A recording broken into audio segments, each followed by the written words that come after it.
Hey everybody, welcome back to the channel. Today we're going to be taking a look at this Winchester Model 100. Let's get on into it.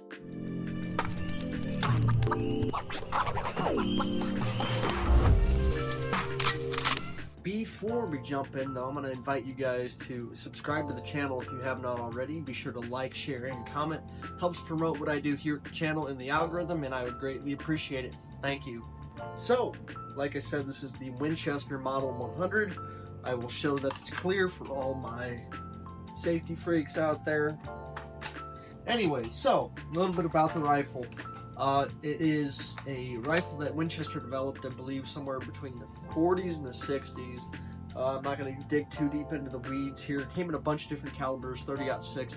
This is a 308, 243, 270, a whole bunch of the stuff. It does have a 4-round detachable box magazine.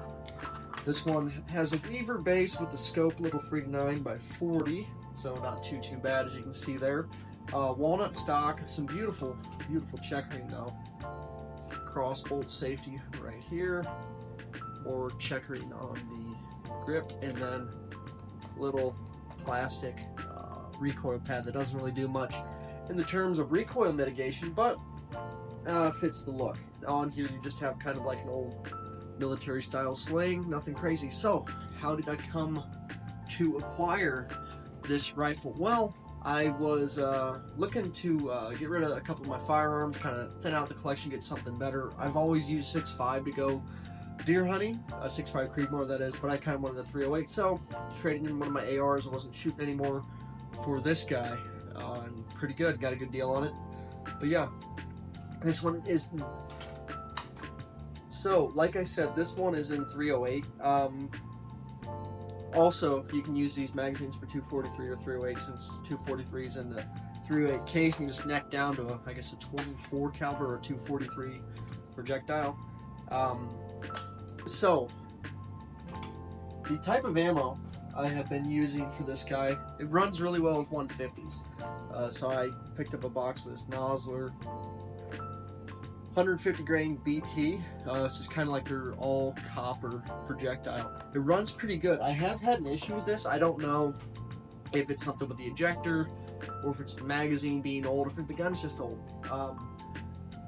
It doesn't like to eject the shell sometimes. Sometimes it'll like try to feed the next one and it won't pull the empty shell casing out of the chamber, but you know, drop the mag and you rack it back a couple of times and typically it will do that. That's the only issue I've had with this thing. Now another thing, it's a fairly thin profile on that barrel. I don't know if you guys can see that, but it's a really skinny pencil barrel. Obviously it gets a little bit thicker back here towards the receiver.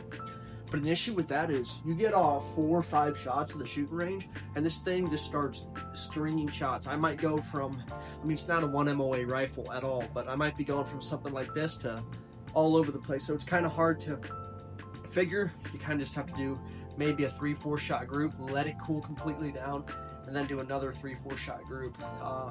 Newer rifles, you might have that depending on the profile of your barrel, but this one is horrible with that. Now, scope is doing all right. I don't even know what the heck the brand is. It's Tasco.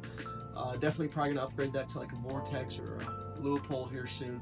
But if you didn't want the scope, you can definitely take off the scope, and then you do have these sights as well as a hooded front sight. Look at that, thing's pretty cool. Definitely a classic American deer rifle. This is in the same vein as like the I don't know the exact model number, but Remington had a semi-automatic hunting rifle there for a while, as well as a pump action hunting rifle. I honestly think if you're just getting into shooting, stick with the 308 over the 6.5. They're both great, but out to about 400 yards, which most people are not going to take a shot on. 4-legged game out to 400 yards. It's just outside the realm of realism for most people. But if you do, you know, you might want the 6.5 or 6.5 PRC. But with 308, it's going to be less expensive. You're going to have generally the same availability as 6.5. And honestly, it's proven, it's been around, and there's probably just as many, if not more, offerings in 308 than there are 6.5. I'm a fan of this though. I'm a big, I'm digging the wood, the walnut stock, as well as the blued steel. It's holding up pretty good. She does run dirty though. Most semi-autos do, especially with 308. My God, I was running some Hornady Superformance 150 grains to this thing, and my God, it was just beating the hell out of me. But honestly, you find a good load that works for you. Typically, I've had good luck with 150 grain. I know some people like the 168 or the 170s. I haven't tried them. I've only tried 147 and 150. But yeah, that's my mileage. That's my luck. I don't know if I said this already, but you only get 4 in the magazine. Now, this magazine is older. They do still sell them online, newer ones.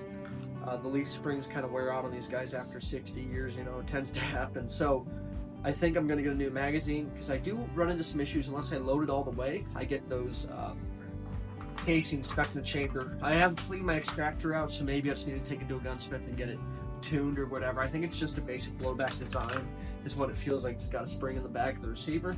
Again, I'm not a gun expert. I just know a thing or two that I've picked up. But yeah, overall, not a bad little rifle. I will say, if you're looking at something like this, most places they're going for between $850 and $1,000, maybe a little bit more than that depending on condition. This one's not in the greatest condition, so I got it for $700. Actually, I did a 1-for-1 swap. I had an AR I wasn't shooting, so I traded it for this. But if I would have paid for it, it would have been $700. But keep an eye out. I just found it at a pawn shop. Scope, beautiful sling. I mean, something like that. I mean, that's an extra $100 value there. So got a pretty good deal on this. If you're looking for a good deer rifle, don't be afraid to check out some of the used guns. I honestly prefer used guns now over the newer stuff. The quality control is completely horrible. It's gone down the drain since COVID, it seems like. But either way, I prefer the older guns, just something I enjoy. Let me know what you guys think in the comments below. I will be doing a shooting portion to this video probably sometime this fall, early winter, once I get figured out with what's going on, not ejecting shells. But yeah, thank you guys for watching. Subscribe if you haven't already, like, share, comment, and please have a fantastic day.